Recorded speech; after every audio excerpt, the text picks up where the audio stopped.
Let's go hunt.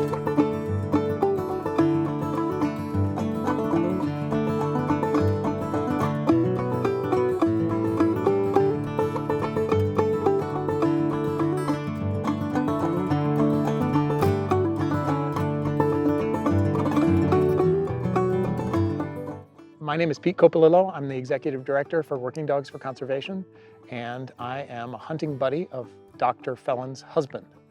And we got to talking about heat and heat management and keeping dogs safe in the heat.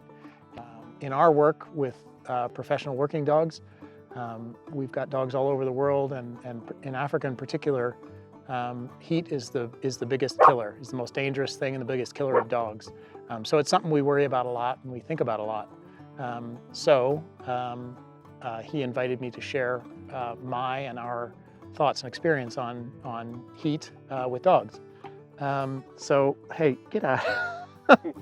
I guess the first thing is, I guess it maybe is a bit of a definition.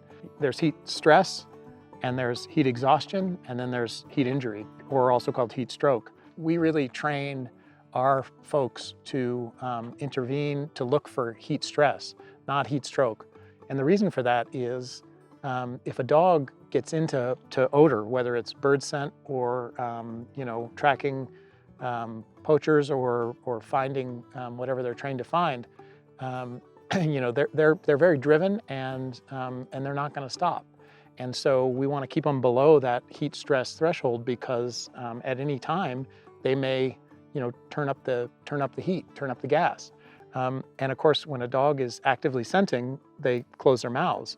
Well, that's like disconnecting the radiator on your car, right? Because that's how they're dissipating a lot of heat. So they close their mouth, and now they're not losing heat as quickly, and they start actively scenting. And these intercostal muscles generate a lot of heat. So, dogs use their muscles when they breathe in and when they breathe out. So they're generating a lot of heat. So, to the car metaphor, you've just disconnected the radiator and you step on the gas, and the temperature can go through the roof very quickly. Particularly working dogs, driven dogs, like hunting dogs, they'll just go right past the exhaustion stage and go straight to heat stroke and then keel over. And of course, nobody wants that. So I was trying to think of a way to make this sort of easy to remember. And I came up with 5 S's. So the first S is skinny, keeping dogs skinny, fit and active so that they're not working that hard and not generating as much heat, but also skinny because body fat holds heat in, as we all know. The second one is summertime. There are 2 important things about summer. One is that summer's a great time to watch your dog in the heat and to learn what their body language and how they tell you when they're hot. And if your dog has a temperature chip in them, thermometer in them, so you can take their temperature very easily, or do a rectal temperature and see what it looks like when their temperature is getting hot. It's really important because every dog is different. So learning what your dog knows and what your dog is telling you with a wide tongue, or when it starts to scoop, or when they start to do the grimace or the sort of smile, that violent panting, all of those things are going to kick in at different times for different dogs. I mean, my 2 dogs are very different in terms of when they show me what their temperature is. So it's really important to understand that. So that's the first part of the summertime. Second part is that physiologically, it's helpful to let them get up to a high temperature and then come back down, and go up and come down. And what that does is it basically trains their physiology to be at high temperature and to recover from it. And so, if they get out in the fall and get onto birds and get really hot, it won't be the first time that's ever happened to them and to their system. The next one I've already mentioned, which is stress. Intervene at heat stress, not at heat stroke.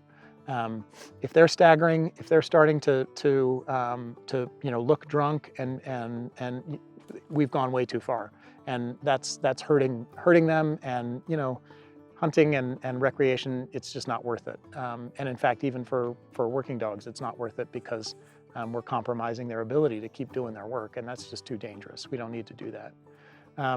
So the fourth S is stop.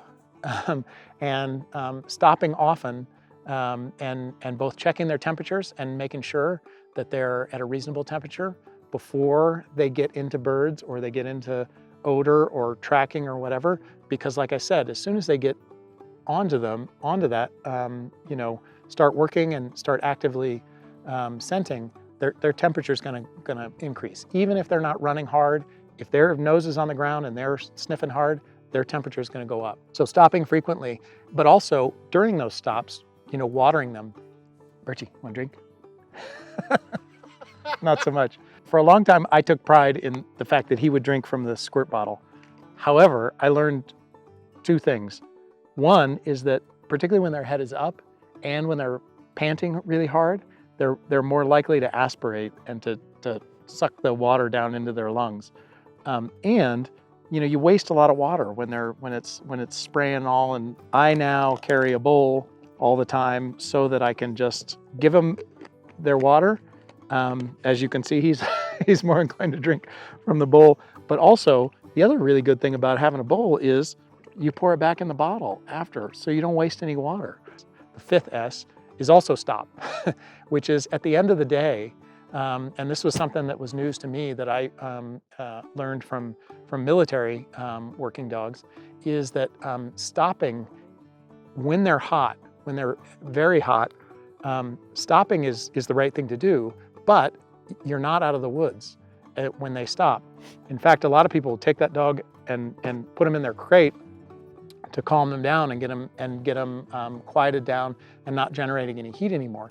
But that internal, they've still got a lot of heat internally, and they've now stopped. They've gotten out of the wind. They've stopped panting, and they're not radiating, getting rid of that heat like they were when they're out. So the first half hour after stopping can be a really dangerous time. So you have to really watch a dog, make sure that they're calm.